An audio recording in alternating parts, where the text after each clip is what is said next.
Good morning.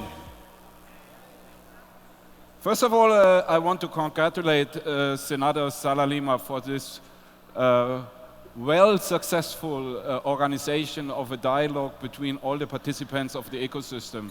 I think it already shows how valuable this will be for the further improvement of our situation here in the Philippines. And I think one thing is for sure, we are all sharing this target to have a better internet for all. And that's the title also of my speech. And I don't want to repeat so much what my predecessors have said. In most cases, I fully agree, in particular also with Gil's presentation. Also, we are competitors. We are coming from the same business and share the same challenges and opinions. I want to start with, it's working, acknowledging that there are issues. Yes, as Commissioner Cordoba showed, there are issues with dropped calls, slow internet speed, people experience no coverage, low coverage, and people experience occasionally delayed text. And yes, we hear you. We are not happy about that. Nobody is happy if the customer does not get the service they deserve. And I can promise you, we are working hard to really fix these issues. And this is a day and night exercise in order to really get the service on the level your customers deserve. Now, where are the issues coming from? One of the things you need to know is that a network never stands still.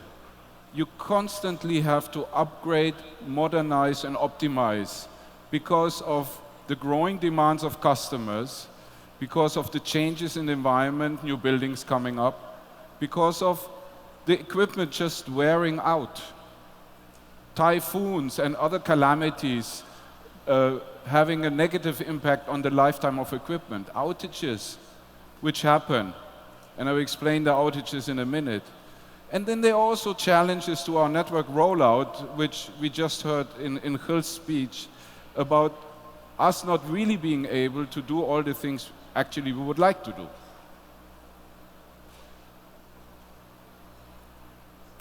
But let me start with this.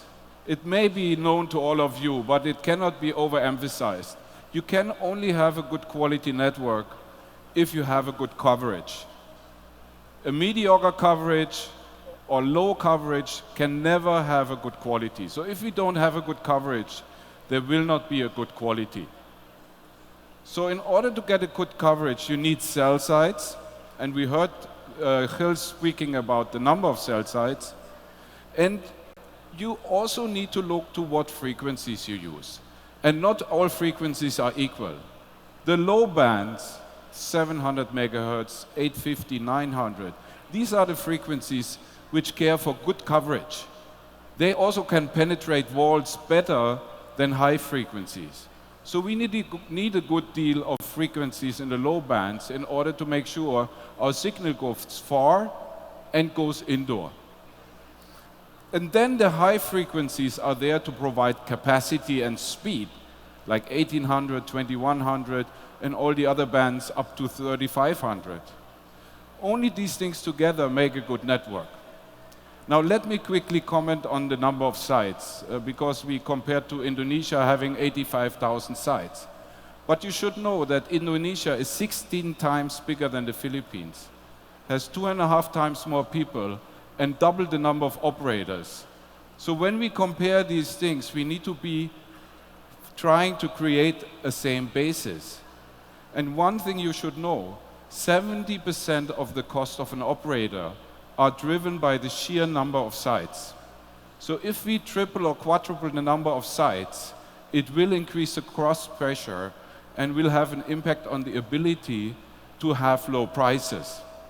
That's a very important balance to strike. I'm not saying we don't want more sites. I'm just saying we need to be within means in order to make sure our prices stay low or continue to decrease for our consumers.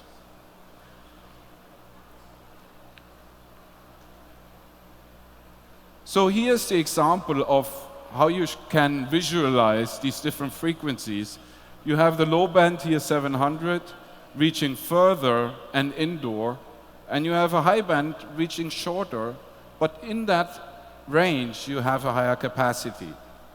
Now what happens? That's something which happens almost every day here, Makati, BGC, wherever you go, that a new building pops up or a new wallboard or whatever pops up, and all of a sudden the signal is being obstructed. The result is that the coverage actually changes.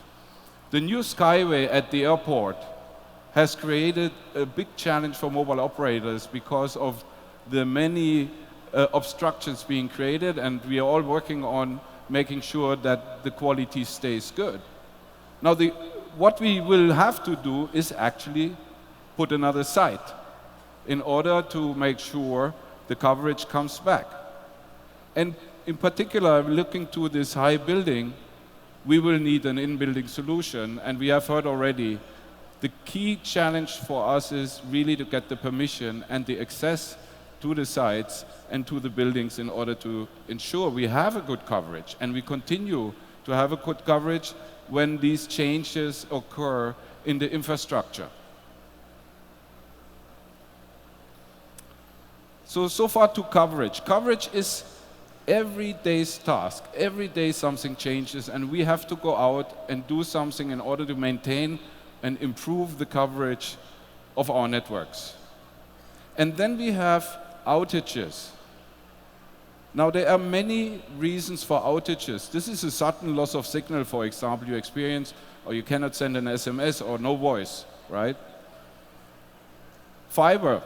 We have a vast fiber network to connect all our base stations, and we have per day more than 10 fiber cuts throughout the country, 10.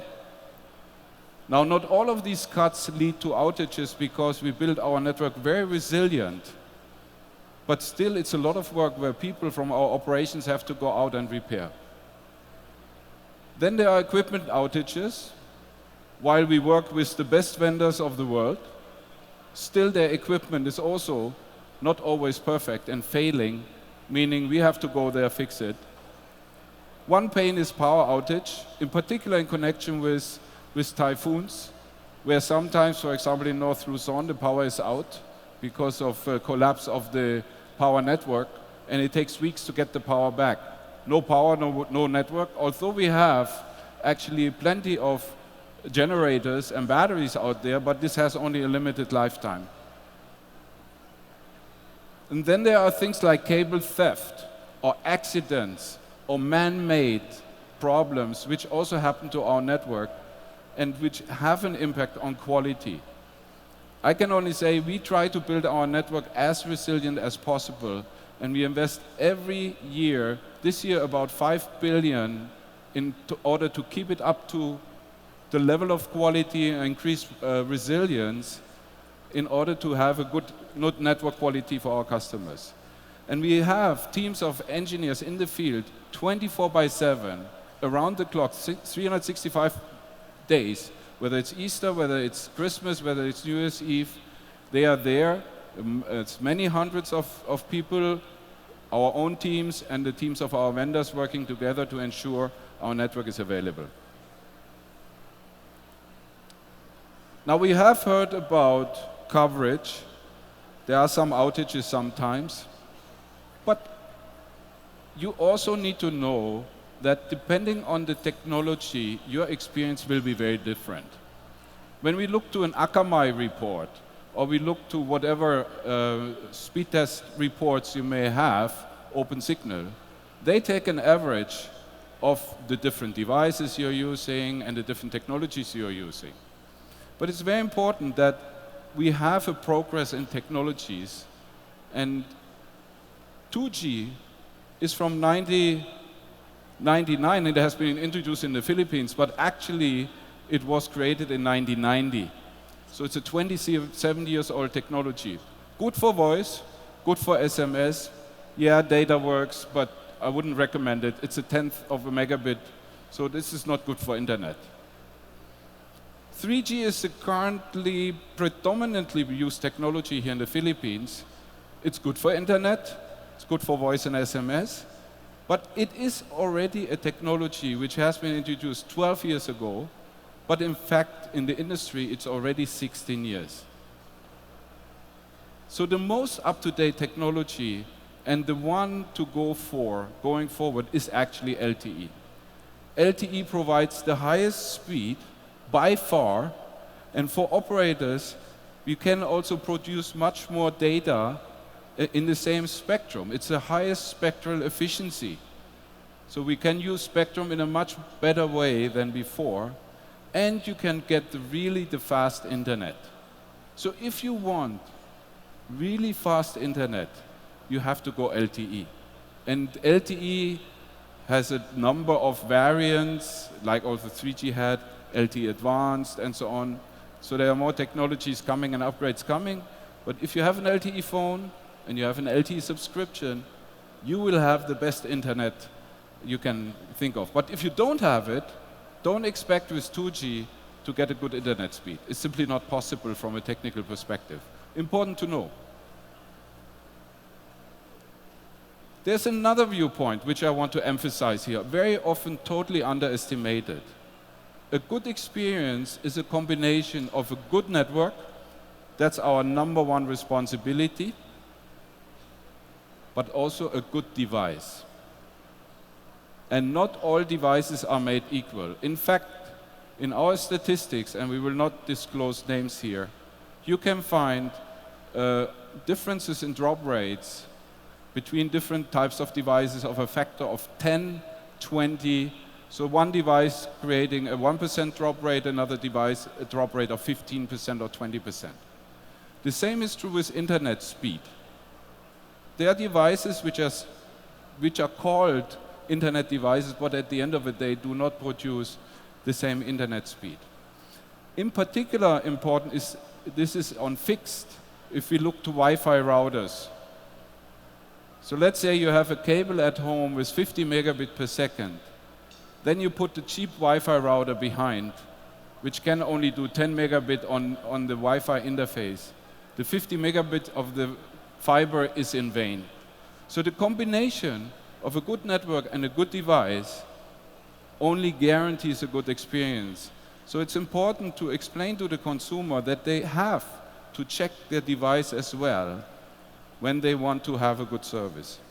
So here's one simple table to explain this. So let's say your device is a 2G only device. So no 3G, no LTE, no 700 megahertz, no carrier aggregation. Internet experience is simply bad. With 3G it's okay. If you have LTE, you get a very good internet experience. If you have LTE and 700, you get the best coverage and the highest speed. And then there's a new technology we have started to activate throughout the country. It's called carrier aggregation. iPhone 6, iPhone 7, Samsung S7, all of them are supporting it. You bring all of that together, you get speeds you have never imagined are possible on a mobile. But if you don't select the right phone from the right vendor, you may actually not experience the speed promised. There are some good sources to find out what is a good phone. For example, our 700 megahertz devices link, that's our own link. But an independent link, and I really can recommend to look at that, is gsmarena.com. They have all devices listed with all capabilities and a very good source to check out how good your device is and whether it fits to the operator's spectrum portfolio. So in here is an example of what a great device, in this case a Samsung Note 5. It's not the newest, but still it's a great device. And a great network, and this is Cebu, smart of course, in Cebu, can bring a download speed of 92 megabit per second by using carrier aggregation between 850 and 1800 or 700 and 1800, one of both. And that will enable you really to look videos without buffering, download in a lightning speed, play games without interruption, and even stream Facebook Live with very fast upstream speeds as well. That is possible. A great network, that's our duty, and we are bringing this to the Philippines, and a great device. There we have to help the consumers to make a good decision. That together makes a good service. And this is what we are doing. I'm grateful for Commissioner Cordoba to show all the results from the tests, and I cannot say I'm happy with all of these results.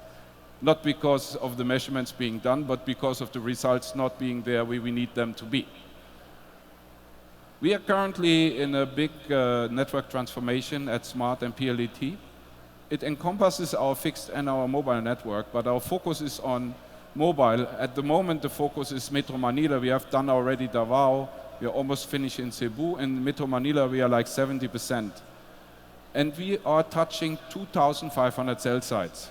Every cell site, we upgrade with LTE, we upgrade with high-speed backhaul, we bring the newest technology, we fix the 2G and 3G issues if there are any. And you may have seen the many activities happening, and we will be soon, in a few weeks, we will be finished. So you will see the best LTE network and the largest coverage, carpet coverage of LTE here in the Philippines, we will bring here to the table. At the same time, 3G service will improve, and in particular for both technologies, indoor coverage will jump significantly up. And it is already being experienced in areas like Rizal, for example, where people report very high speeds, like also 90 megabit per second, and very good improvement of indoor coverage. That is part of the promise we gave actually last year to the Commissioner, Cordoba, that we will bring LTE to the whole of the Philippines. By end of 2018, we will cover 95% of the municipalities, which is actually equal to 97% of the population. And by end of this year, we will already achieve 70%. That's in our plan, and we are on track on delivering that. And that will help to put a stop to slow internet also in the rural areas. Just to underline what I just said, here are some speed test examples: Boracay, Davao, Cebu, different devices, different locations. These are the speeds you can expect with LTE being rolled out and carrier aggregation being rolled out.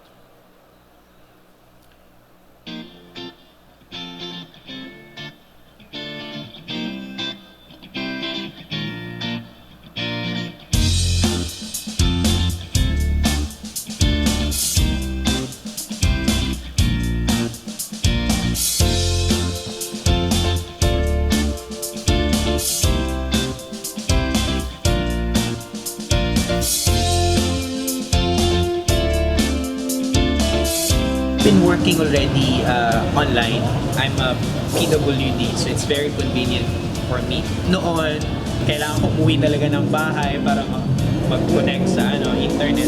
Ngayon, I can feel naman na a lot of places, especially here sa Davao, sobrang lakas na ng internet. I usually bring along my Samsung device, which has a smart SIM, and I always rely on this for a strong internet connection because everywhere I get LTE. So far, it's been really good, especially when they did some upgrades here in Davao City, especially the 700 megahertz upgrade. So even when I'm inside and in closed space, my internet connection is still strong and reliable. That's where I felt improvement most indoors. In a way, parang dead spot siya yung place na yun. So you would have to go out even to make calls. Pero na-surprise kami, starting so last week or 2 weeks ago, pwede na, and we could do mobile internet there.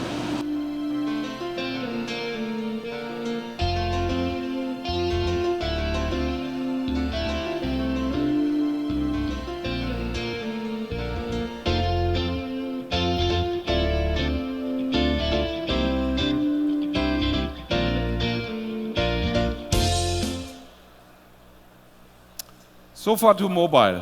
Just to shed some light on the fixed side of the story. PLDT this year, we just yesterday had our press conference, we published that our plans are for this year to increase our fiber coverage to 4.4 million homes passed. And fiber coverage means speeds are possible of up to 1 gigabit per second. At the same time, we also decided to invest heavily in our DSL infrastructure, and we will make 1.7 million DSL lines upgrade with the new technology which will deliver fiber-like speed, and that means at least 100 megabit per second. By that we should address what we have heard before from the Akamai report by Mrs. Grace Santos, that the average speeds should be pretty low.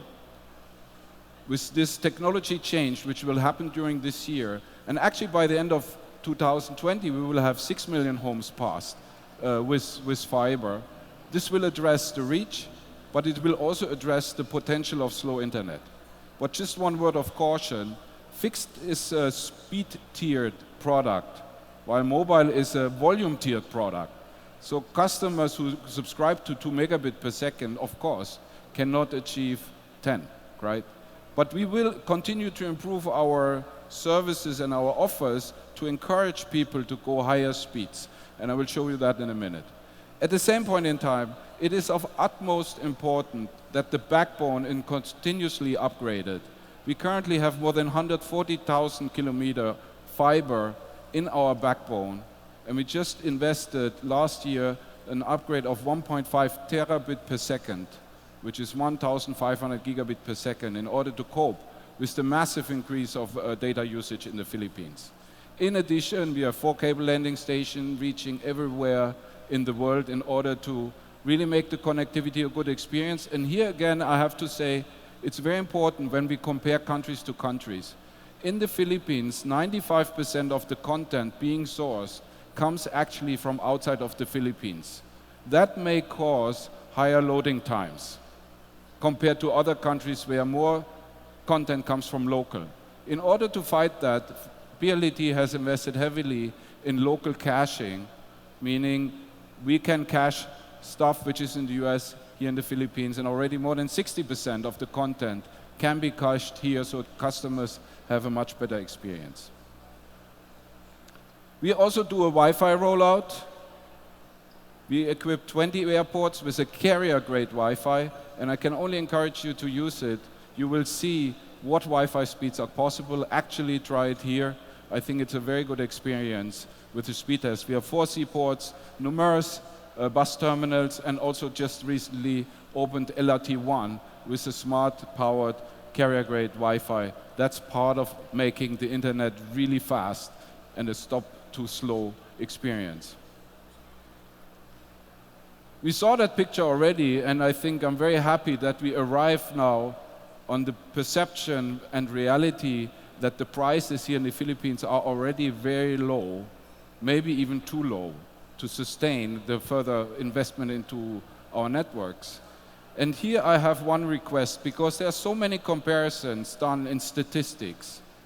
We should always use the latest data, because already 2015 is almost 1.5 years ago, and this industry moves so fast, we should always see that we have data from the last couple of quarters and not from 2 years ago. Here's another statistic which may be of interest for you. Yeah, this one. Fixed broadband prices, and this is in the case of PLDT, have actually come down on a price per megabit per second, and that's a different number than we have seen before. Also there, the prices are collapsing, and you can get already below 70 pesos, and actually it's below 50 pesos already as we speak today, a megabit per second on the fixed. This has become a very affordable service. We are not anymore in the expensive, slow internet. In fact, the internet gets faster by the day, and the cost has arrived on a level of affordability which the Philippines really needs. I want to end where we started. I really appreciate this activity, this workshop. And I feel already much more encouraged in terms of driving our joint ambition, namely a better internet for all, forward by building on a national consensus. Put the pride aside and let's sit together and find the best way forward. And of course, we have our list, but most of the things have been addressed. And that's the good thing. We are almost identical in the requirements we have. There's just one thing I would like to add and really want to emphasize. Let's keep it simple. Let's not make complicated rules and regulations. Let's try to simplify and speed up. For that, it's not only important to encourage the local governments to speed up their process, but also to simplify it. Reduce the number of permissions per site. If we have 25 and 30 and we have to repeat these permissions every other year, that's a lot of effort. So a simplified procedure would be a wish we had as well. And when it comes to these public highways and road, the right-of-way, we suffer a lot from road excavation, road widening.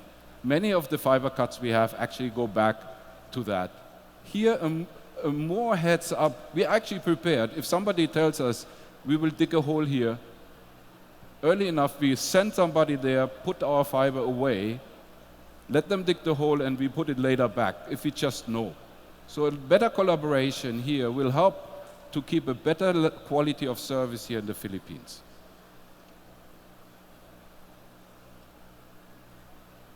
We are building for the future, for a joint future here in the Philippines. It's work in progress, as I said, and it will never stop.